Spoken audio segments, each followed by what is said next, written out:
Qu'est-ce que notre visage exprime? Nos mimiques révèlent-elles nos vrais sentiments? Les muscles faciaux peuvent produire des milliers d'expressions différentes. Le psychologue américain Paul Ekman a décrypté le code des émotions jusque dans les moindres détails. Je laisse ma femme et mes enfants croire que je ne sais pas détecter leurs mensonges pour qu'ils se sentent à l'aise.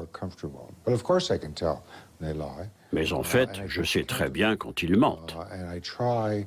J'essaie alors de comprendre pourquoi ils éprouvent le besoin de me mentir et de voir ce que je peux faire pour qu'à l'avenir, ils n'en ressentent plus la nécessité.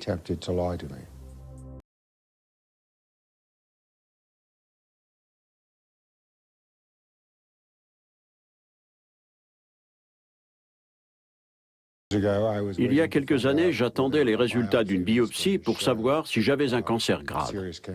Ma femme m'a trouvé bizarre et m'a demandé ce que j'avais.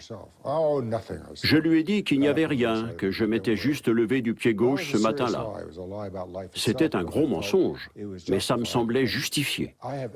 Certaines situations peuvent justifier un mensonge. Pour ces cas, je me suis fixé une règle très simple. Je me mets à la place de l'autre et j'imagine sa réaction s'il découvrait mon mensonge. Comprendrait-il ou aurait-il l'impression que je me suis moqué de lui? Le plus difficile, c'est de se mettre vraiment à la place de l'autre pour envisager le mensonge de son point de vue à lui. Paul Ekman étudie les expressions du visage depuis plus de 40 ans. Au départ, il cherchait à vérifier l'hypothèse de Darwin selon laquelle ces expressions sont universelles. De ses observations menées en Papouasie-Nouvelle-Guinée, il a tiré une liste de 7 émotions de base qui sont partout les mêmes. La colère, le dégoût, la peur, le mépris, la tristesse, la surprise et la joie.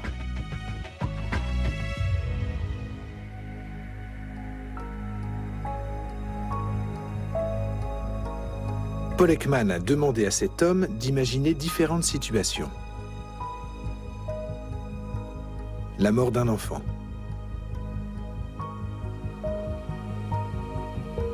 Tout le monde reconnaît cette expression. C'est la colère.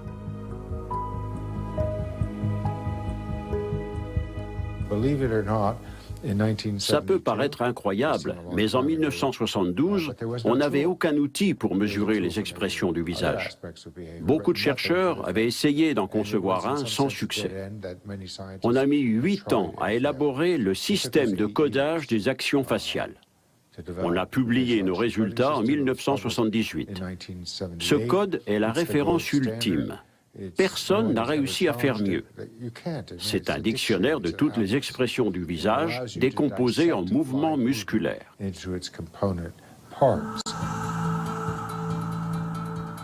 Paul Ekman s'entraîne à bouger séparément chacun de ses 43 muscles faciaux pour former toutes les mimiques possibles et imaginables. Ma mère me disait souvent « Arrête de faire des grimaces, si le vent tourne, tu vas rester comme ça ».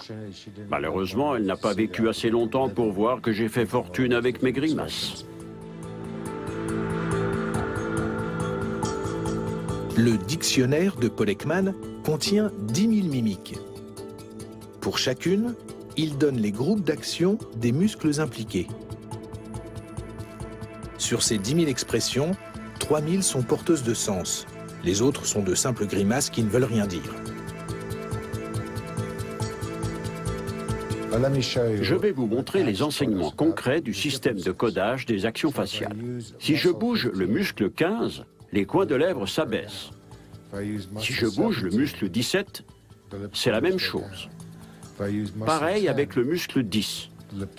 Si je bouge le 10 et le 17, les coins de lèvres s'abaissent. Pareil avec le 15 et le 17.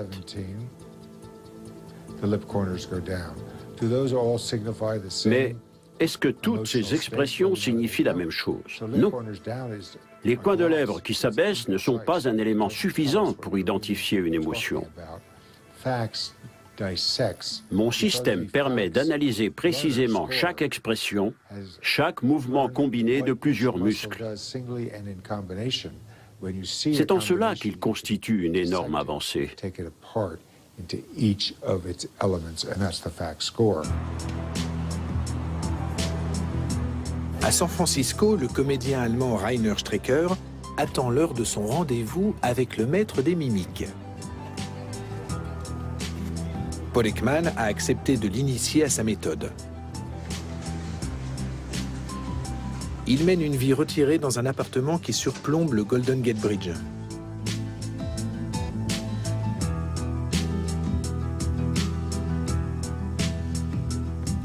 Tous ceux qui rencontrent Ekman ont l'impression qu'il lit en eux comme dans un livre ouvert. Le psychologue ne fait pourtant qu'observer les mouvements des muscles faciaux. Un visage peut produire 10 000 mimiques différentes, mais vous n'en voyez réellement qu'une infime partie. Je n'y arrive pas du côté gauche, que du côté droit. Utilisez le miroir. Faites comme ça.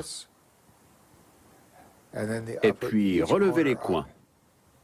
Levez les sourcils et rapprochez-les. Écarquillez les yeux. Rapprochez vos sourcils. Encore un peu. Gardez les yeux ouverts. Rapprochez-les plus. Les yeux écarquillés. Gardez cette tension. Excellent. Recommencez en ouvrant grand les yeux. Rapprochez vos sourcils. Encore. Excellent. L'élément le plus important pour exprimer des émotions, ce n'est pas l'extérieur des sourcils, mais l'intérieur. Encore un peu. Encore. Ça suffit. Même moi, ça me fait mal. Le problème est que quand on prend une certaine expression, cela agit sur notre physiologie. Ce qui se passe est dans notre cerveau. Une mimique pour sentir un sentiment très désagréable. Comme je n'ai pas à me sentir angoissé, je ne vais pas le faire pour vous.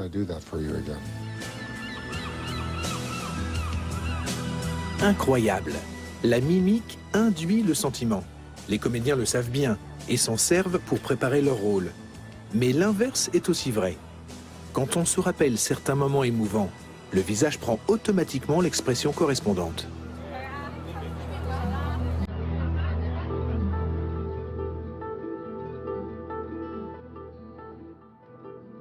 Paul Ekman a entraîné les comédiens de la série Lie to Me.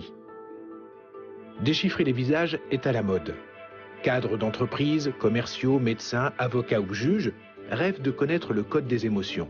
Mais on est loin d'avoir percé tous les mystères du visage.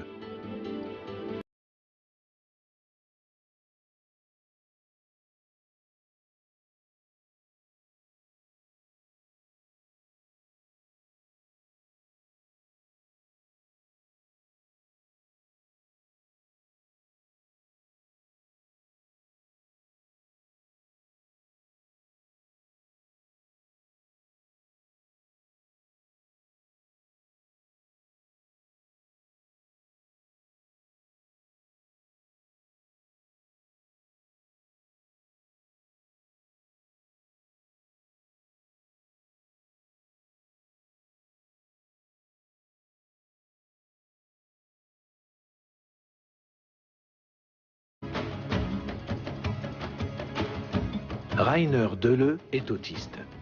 Pour lui, les visages sont un grimoire obscur qu'il ne sait pas déchiffrer. Il est incapable de communication non verbale.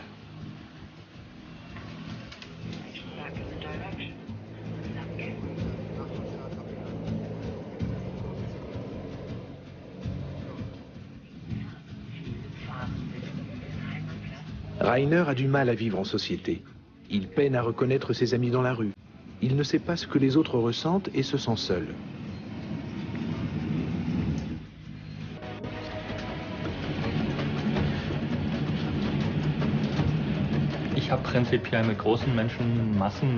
Je n'ai pas de gros problèmes sensoriels avec les foules, mais je me sens en terre étrangère. J'ai l'impression d'avoir atterri sur la mauvaise planète. J'ai du mal à savoir ce que les autres attendent de moi et comment ils fonctionnent. Je ne sais pas trop m'y prendre avec les gens.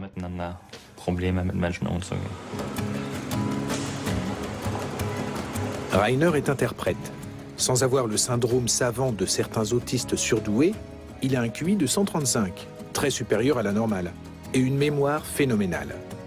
Il a le goût des faits plus que des gens. Ce sont pour lui des points de repère tangibles sur cette planète étrangère.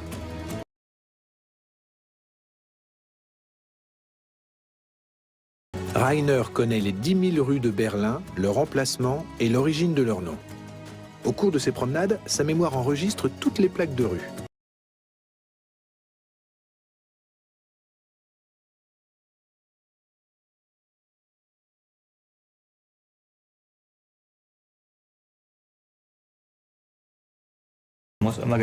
Une fois que je sais où je suis, je m'oriente tout de suite, même dans une ville inconnue, parce que j'ai la carte en tête. J'ai un GPS dans le cerveau.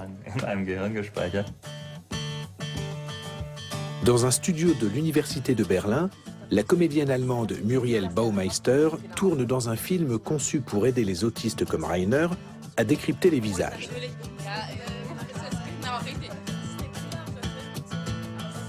La psychologue Isabelle Jobeck a demandé à 77 comédiens d'interpréter 13 sentiments complexes différents, comme on en rencontre au quotidien. Quelle tête faisons-nous quand nous sommes émus, frustrés, jaloux ou pleins d'espoir?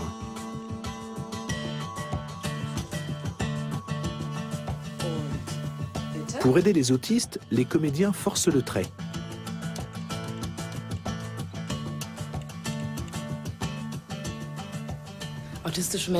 Quand on dit que les autistes ont du mal à reconnaître les visages, cela veut dire deux choses. D'une part, ils ont du mal à identifier autrui. Dans le cas de Reiner, ça peut aller jusqu'à ne pas reconnaître sa propre mère. D'autre part, ils ne savent pas déchiffrer les émotions subtiles qu'exprime un visage, comme la peur, le désespoir ou l'ennui. C'est difficile pour eux. Quel sentiment éprouve-t-on quand un ami a gagné au loto? De la joie? De l'envie? De la colère de ne pas avoir touché soi-même le gros lot? Pour Reiner, l'exercice est ardu.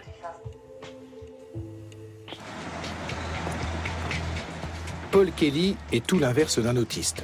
Il est ce que les Américains appellent un magicien de la vérité. Sa capacité exceptionnelle à cerner les sentiments d'autrui et à déceler leurs mensonges est très appréciée de la police et des services secrets.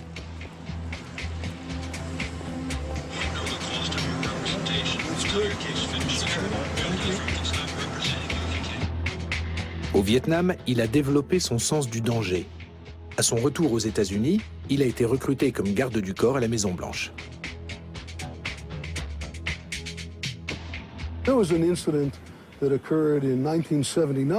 Il y a eu un incident lors de la visite de Deng Xiaoping en 1979. Dans la foule, un homme sortait du lot, et j'ai tout de suite vu, rien qu'à sa mine, qu'il n'avait pas des intentions amicales. Il a émergé de la foule et a glissé la main dans son manteau, et ça n'était manifestement pas pour demander un autographe. J'ai tout de suite pensé à un revolver. Je suis formé à cela. Alors, je me suis interposé entre lui et Deng Xiaoping, et en fin de compte, je lui ai envoyé un coup de poing au visage. Oui, rien qu'à sa tête, on voyait qu'il avait des intentions violentes.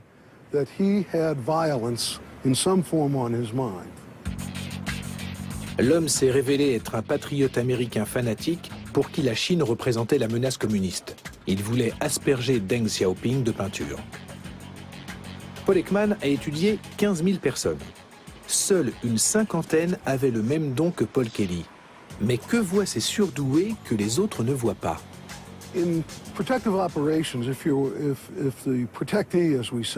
Dans les opérations de protection, quelle que soit la personne protégée, on cherche l'individu qui détonne dans la foule.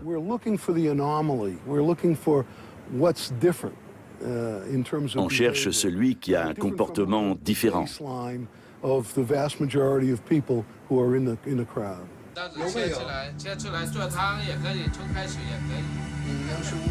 Paul Kelly parle couramment chinois et a accompagné de nombreux dirigeants américains en Asie. Son 6e sens marche dans tous les pays du monde, sans jamais lui faire défaut. Aujourd'hui, Paul Kelly enseigne la méthode Ekman à des policiers. Sa force est de voir ce que les autres tentent de dissimuler. Quand ils se mettent à rire à un moment inopportun, les Chinois se cachent la bouche. La politesse leur dicte de dissimuler leur hilarité. Tout le monde cache ses sentiments.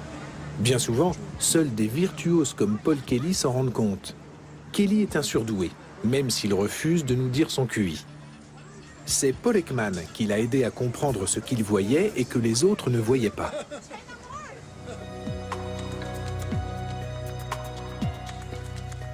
Mais le langage du visage est-il vraiment universel? Tout le monde comprend-il les 1001 façons de sourire d'un Asiatique? L'homme naît-il avec une connaissance innée de l'alphabet des émotions? Birgit Röttger-Rössler est une ethnologue spécialiste de l'Asie. Comment perçoit-elle la réaction des Japonais?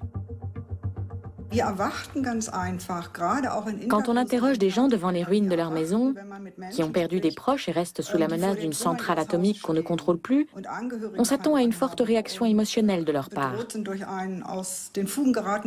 On s'attend à ce qu'ils pleurent, qu'ils crient, qu'ils perdent contenance ou qu'ils n'arrivent plus à parler. Or, les Japonais parlent calmement, parfois même avec un sourire, de leur maison détruite ou de leurs enfants morts. C'est très difficile à comprendre pour nous.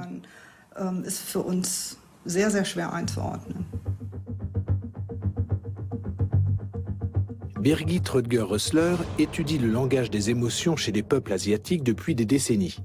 Pour elle, seules quelques expressions sont innées. Elles correspondent à des émotions vitales comme la peur, le dégoût, la curiosité, le plaisir ou le stress.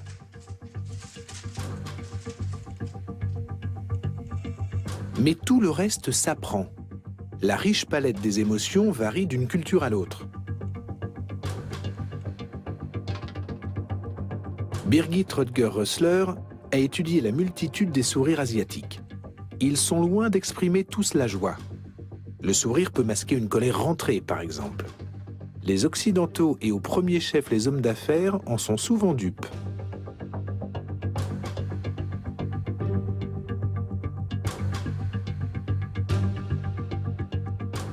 Alors, à quoi reconnaître la joie? À des yeux rieurs. Le muscle orbiculaire sourit en même temps que la bouche. Le sourire authentique est l'une des rares expressions qu'on ne peut pas réprimer. Les disciples de Paul Ekman poursuivent ses recherches, entamées il y a 40 ans, dans les régions les plus reculées du monde.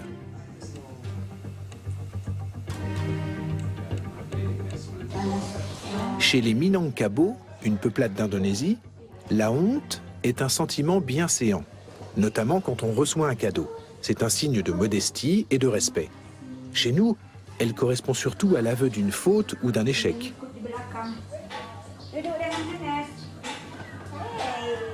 Un enfant Minangkabau qui ne montre pas de honte est humilié et raillé par les adultes jusqu'à ce qu'il fasse profil bas.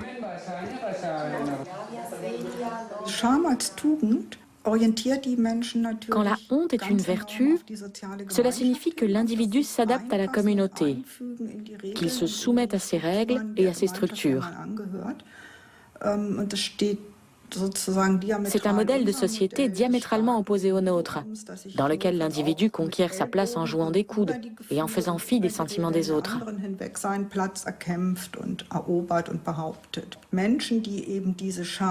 Dans cette ethnie indonésienne, les individus qui ne montrent pas de honte ou qui se jouent des conventions sont considérés comme des malades, des psychopathes.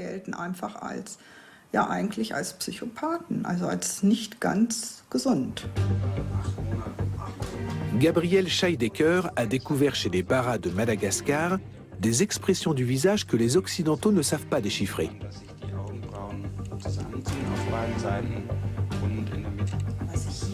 Les chercheurs s'interrogent. Que signifie cette bouche en cœur, par exemple? Est-ce une mine boudeuse? Non, c'est un signe de colère. Les Bara possèdent toute une palette de nuances pour exprimer cette émotion.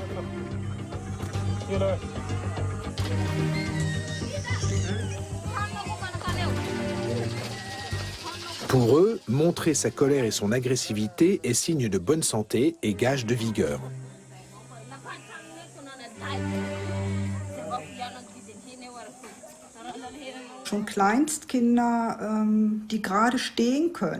Les parents organisent de petits combats dès le plus jeune âge, avec des enfants qui savent à peine tenir debout.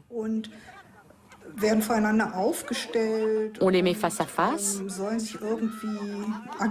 Les enfants ne savent évidemment pas ce qu'on attend d'eux. Mais dès qu'ils font mine de boxer, dès qu'ils ont un geste qui peut paraître agressif, les parents applaudissent. Et cela renforce positivement ce comportement.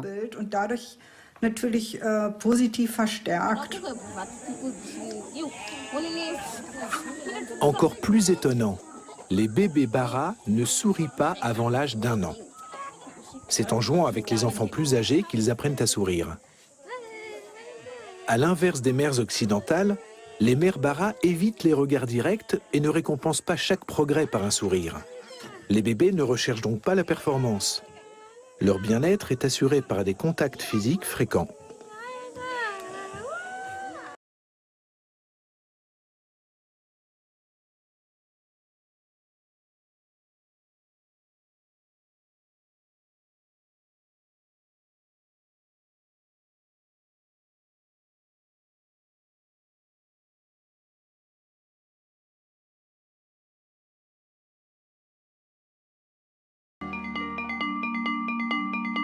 Depuis des années, le psychologue Manfred Olodinski étudie l'expression des émotions chez l'enfant.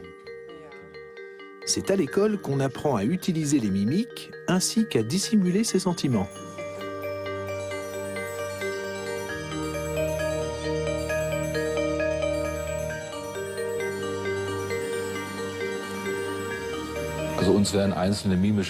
À la naissance, nous possédons les rudiments de l'expression des sentiments, comme le sourire ou la grimace de pleurs. Ces expressions sont liées à des états émotionnels. Mais c'est dans l'interaction sociale avec les personnes de référence et les autres que l'enfant apprend à ajuster avec finesse son expression à la situation et aux réactions de son interlocuteur.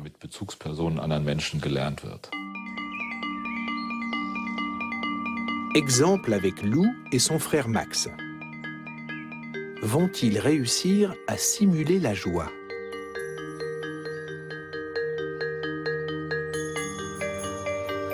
Deux petites voitures et une pomme de terre. Max, 4 ans, ne sait pas quelle boîte contient quoi. On lui a demandé de faire semblant d'apprécier le cadeau, même s'il tombe sur la pomme de terre. Il essaie, mais n'est guère convaincant. Il est encore trop jeune pour savoir feindre.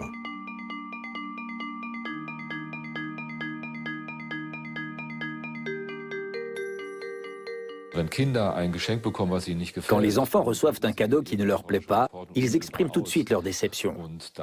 Souvent, les parents disent alors « Mais si, regarde !» et ils soulignent l'intention positive de celui qui a offert le cadeau. Ils montrent qu'on peut réagir à cette intention, remercier et accepter le cadeau avec joie.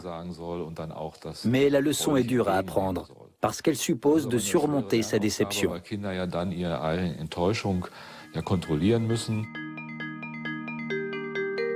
Deux anges et une pomme de terre. Lou a 8 ans et va à l'école. Elle sait qu'avec l'expression appropriée, on peut obtenir beaucoup. Elle n'a aucun mal à feindre la joie.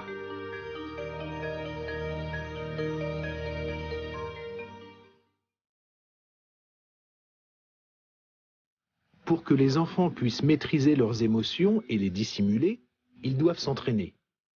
Le visage de la mère est leur miroir.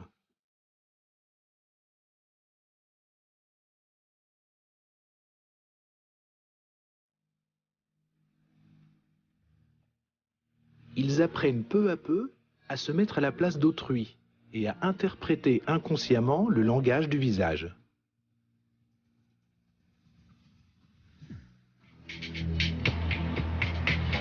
Rien n'échappe à l'agent Kelly, le détecteur humain de mensonges. Il perçoit même les sentiments dissimulés.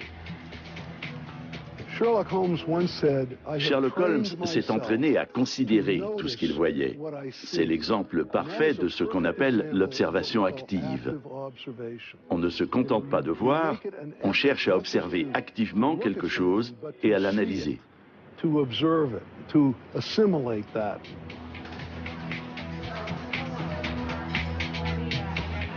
Paul Ekman s'est intéressé aux dons exceptionnels des surdoués de l'expression comme Paul Kelly. Que voit-il quand il détecte un mensonge?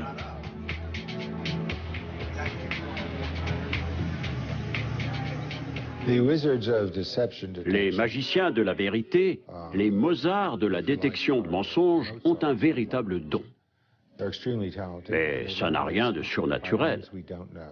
Quand on leur montre des vidéos, ils nous indiquent des éléments qu'on a déjà repérés et analysés. Mais d'où leur vient cette science innée? On l'ignore.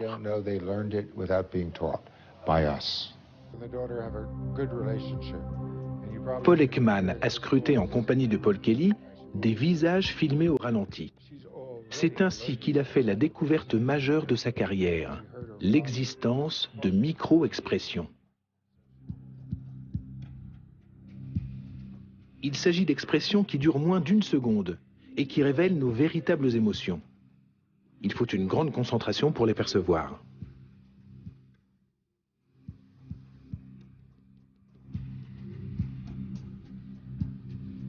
La joie, en une fraction de seconde. La colère, en un éclair.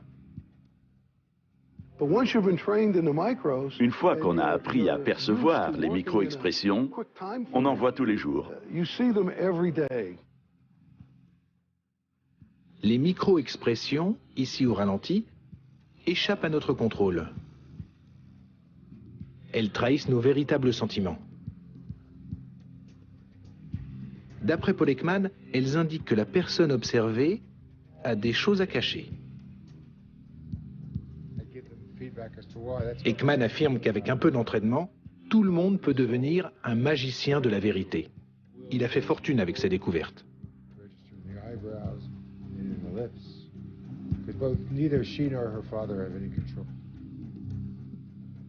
À votre tour d'essayer. Était-ce de la joie? Ou du dégoût?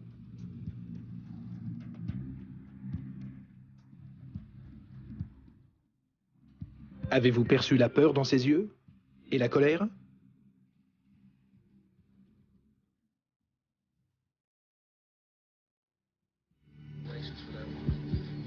Paul Ekman prend volontiers Bill Clinton comme exemple d'un mensonge flagrant.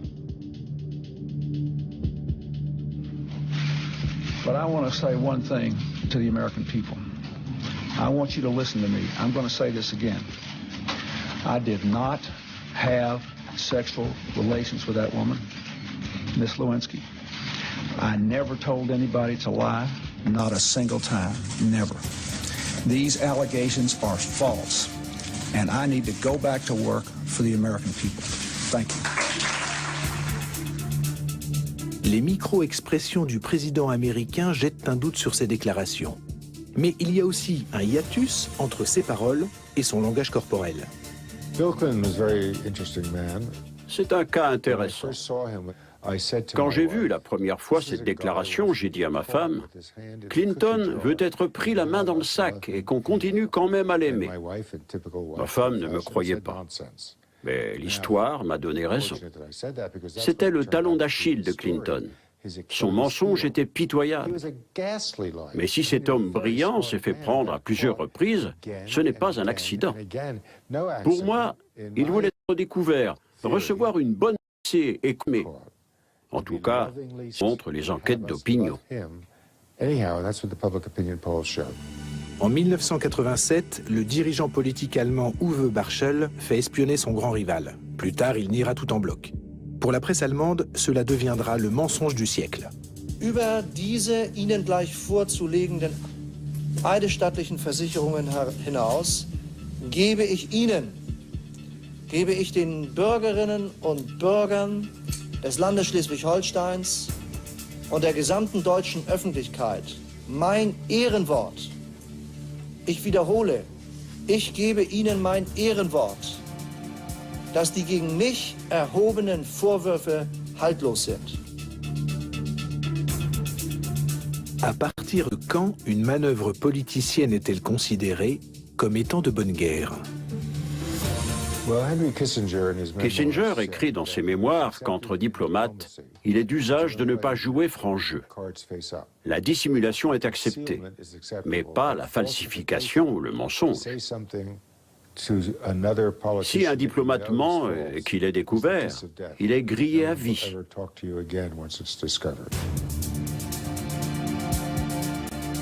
Jusqu'en février 2011, l'ex-ministre allemand de la Défense, Karl Theodor zu Guttenberg, était très populaire.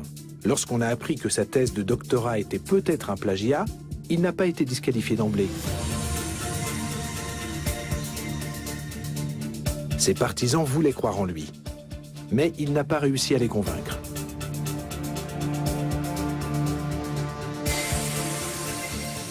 Für diese Stellungnahme bedurfte es keiner Aufforderung und sie gab es auch nicht. Meine von mir verfasste Dissertation ist kein Plagiat und den Vorwurf weise ich mit allem Nachdruck von mir. Sie ist über etwa 7 Jahre neben meiner Berufs- und Abgeordnetentätigkeit als junger Familienvater in mühevollster Kleinarbeit entstanden und sie enthält fraglos Fehler. Und über jeden einzelnen dieser Fehler bin ich selbst am unglücklichsten. Es wurde allerdings zu keinem Zeitpunkt bewusst getäuscht oder bewusst die Urheberschaft nicht kenntlich gemacht. Les mensonges fonctionnent parce que leur destinataire ne veut pas forcément connaître la vérité et qu'il ignore sciemment les erreurs commises par le menteur. Voulez-vous vraiment savoir que votre enfant se drogue ? Ou que la personne que vous avez recommandée pour ce travail est un escroc? Ou encore que votre femme vous trompe? Oui et non. Ce sont des vérités qui font mal et on a tendance à vouloir les éviter. Sauf quand on a été formé à détecter les mensonges. Les autistes sont de piètres menteurs et voient rarement quand on leur ment. Rainer Deleu s'oriente facilement dans une ville inconnue, mais pas sur la carte physique des émotions que sont les visages.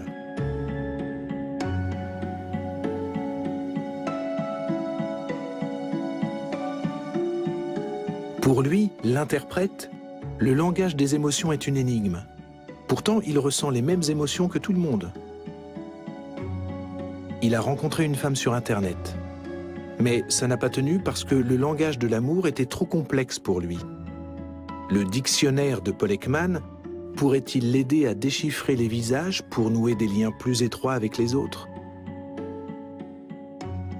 Je considère sans doute les visages comme des objets plus que comme des personnes.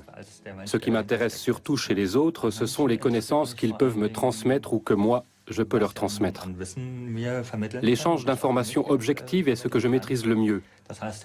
Lorsqu'il s'agit d'échanges d'informations personnelles ou subjectives, ou de conversations de salon, là, je suis assez mauvais.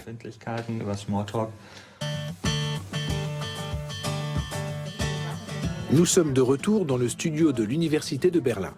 Samuel Finzi est un comédien célèbre en Allemagne. Aujourd'hui, il interprète une multitude d'émotions pour les autistes. Dans une série policière allemande intitulée Fleming, il joue le rôle d'un psychologue capable de décrypter tous les sentiments et tous les mensonges. Il maîtrise aussi l'art du flirt à la perfection. La preuve.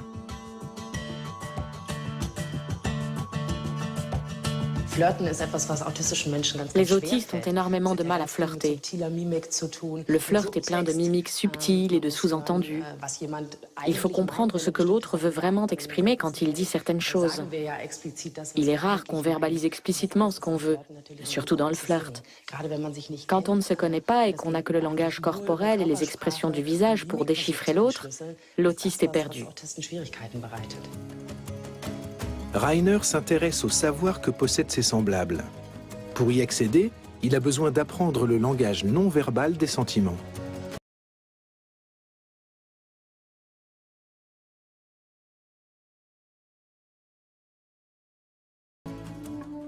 Premier exercice, les puzzles. Il faut retrouver l'émotion exprimée par les yeux dans l'une des bouches.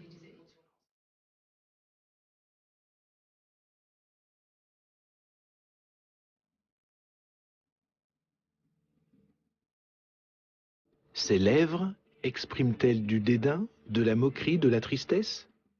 Difficile à dire, même pour un non-autiste. Ces choses que l'on sait d'instinct deviennent très compliquées quand on se met à y réfléchir. Les autistes ont du mal à se concentrer sur les yeux.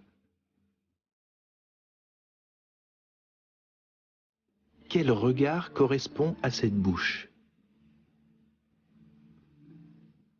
Ses yeux sont-ils rieurs?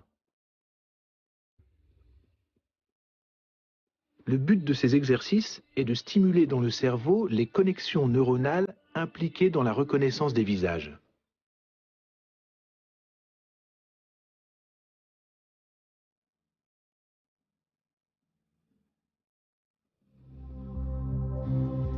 L'analyse du regard permet de voir ce que le sujet observe. Ce sont les zones colorées sur les photos. Chez le sujet autiste, à droite, l'attention est moins centrée sur les yeux que chez le sujet normal. L'analyse du cerveau chez les autistes montre également un dysfonctionnement de la région responsable de la reconnaissance des visages. Les exercices permettront peut-être une amélioration.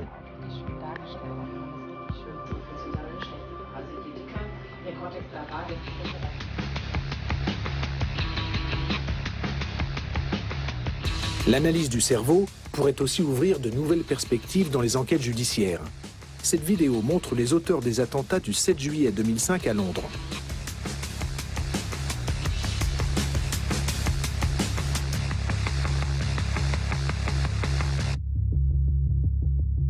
Et si les caméras permettaient un jour de repérer des terroristes avant qu'ils n'agissent sur la base de leur micro-expression? La peur des attentats a ouvert un débat sur les nouvelles méthodes de surveillance. Les forces de l'ordre américaines sont formées à la méthode Ekman, sans grand résultat. Malgré cela, plusieurs pays songent à introduire un contrôle des mimiques.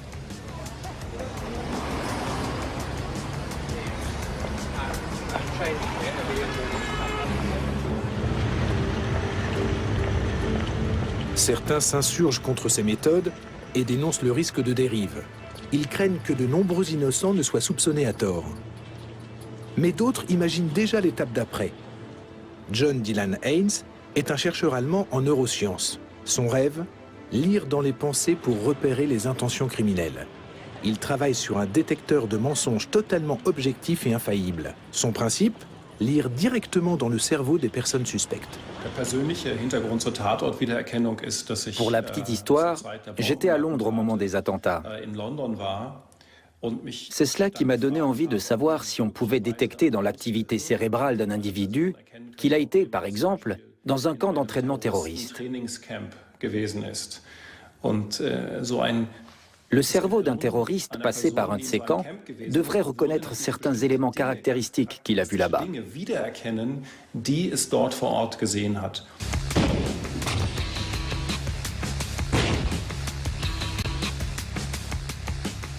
Les lieux visités par un individu laissent-ils des traces dans le cerveau que l'on peut retrouver toute sa vie durant? L'équipe de Haynes a fait le test avec une sorte de jeu vidéo. Les sujets visitent virtuellement des maisons et s'imprègnent de ce qu'ils voient.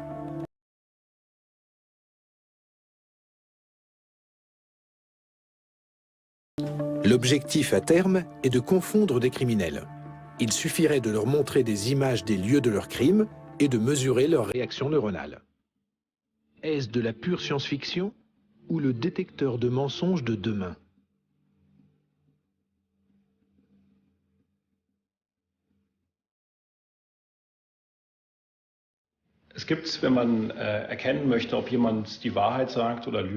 Pour savoir si quelqu'un ment, on peut l'interroger. Étais-tu sur les lieux du crime? Avais-tu une arme? Mais on peut aussi regarder directement dans son cerveau. Si un cerveau voit quelque chose qu'il a déjà vu, qu'il connaît déjà, ou dont il a déjà eu besoin pour réaliser une action, il présente alors des caractéristiques déterminées, des signatures dans le cerveau que l'on peut reconnaître. On montre au sujet des vidéos de lieux connus et inconnus, puis on mesure l'activité de son cerveau.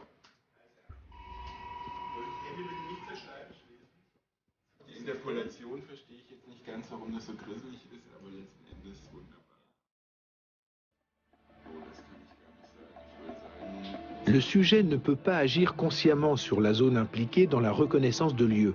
Il est plus facile d'examiner cette zone que de chercher d'hypothétiques signes de mensonge dans le cerveau.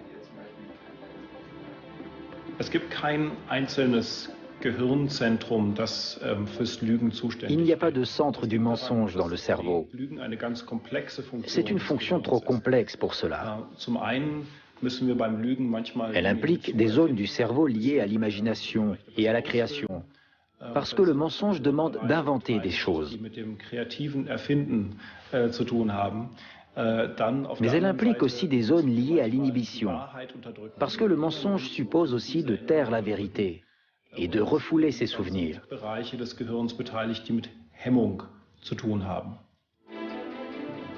Deviner les pensées d'un individu d'après son activité neuronale est très compliqué.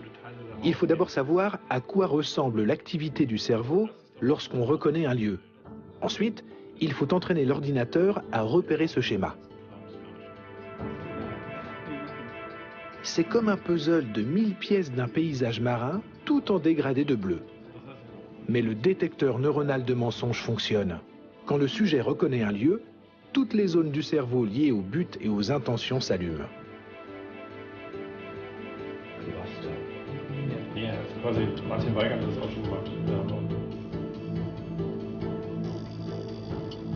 Inutile de nier, votre cerveau vous a trahi.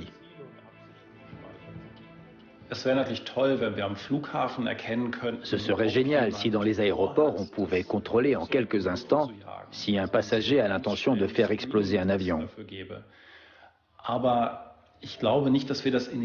Mais je ne pense pas que cela soit possible dans les prochaines années, parce que les intentions criminelles d'un terroriste peuvent être de nature très variée.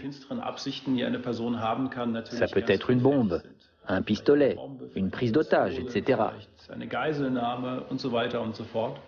Il faut donc explorer de manière cible. Et pour l'instant, ce n'est pas évident.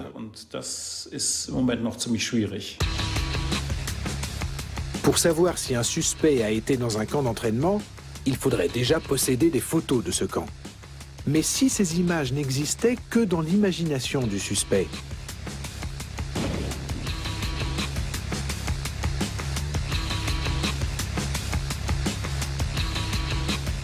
Alors comment déceler les intentions d'un individu? Paul Ekman aussi cherche à repérer les assassins potentiels avant qu'ils n'agissent. Les services secrets m'ont donné un film présentant 110 tentatives d'assassinat. Ça a été mon premier élément pour concevoir une méthode d'identification des meurtriers potentiels. Dans certains cas, j'ai pu repérer la personne avant qu'elle n'agisse. Dans un second temps, j'ai interrogé des gardes du corps qui avaient réussi à identifier un meurtrier avant qu'il ne frappe. Je leur ai demandé quels détails avaient retenu leur attention. Donc, je ne suis pas parti de rien. Grâce à ce film sur les tentatives d'assassinat, j'ai pu étudier des cas concrets. J'ai interrogé des gens qui avaient réussi à repérer un criminel avant qu'il n'agisse.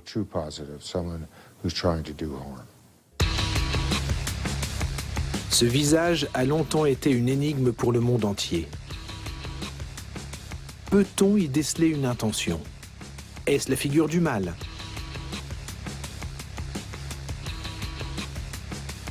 Que nous dit réellement ce visage?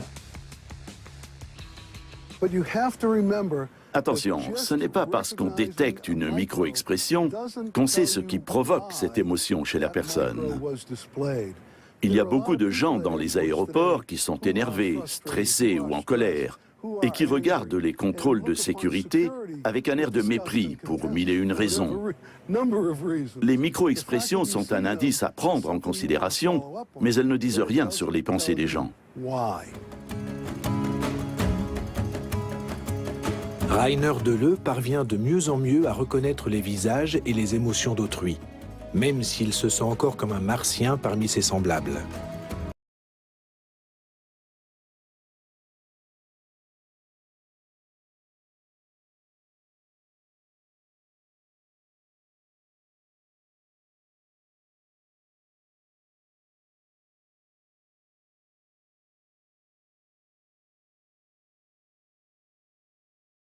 Beaucoup et assimile une masse importante de données.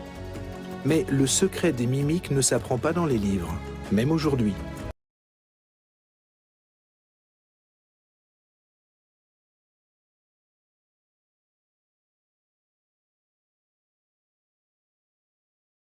L'aptitude à percevoir les émotions d'autrui est un don de la nature, que nous appelons intuition. Certains êtres sont particulièrement doués dans ce domaine. Ce sont les magiciens de la vérité. Ils perçoivent des micro-expressions d'une fraction de seconde. Mais les pensées d'autrui leur restent inaccessibles. Car en dépit des découvertes de Paul Ekman et du détecteur neuronal de mensonges, nous sommes encore loin de pouvoir lire dans les autres comme dans un livre ouvert.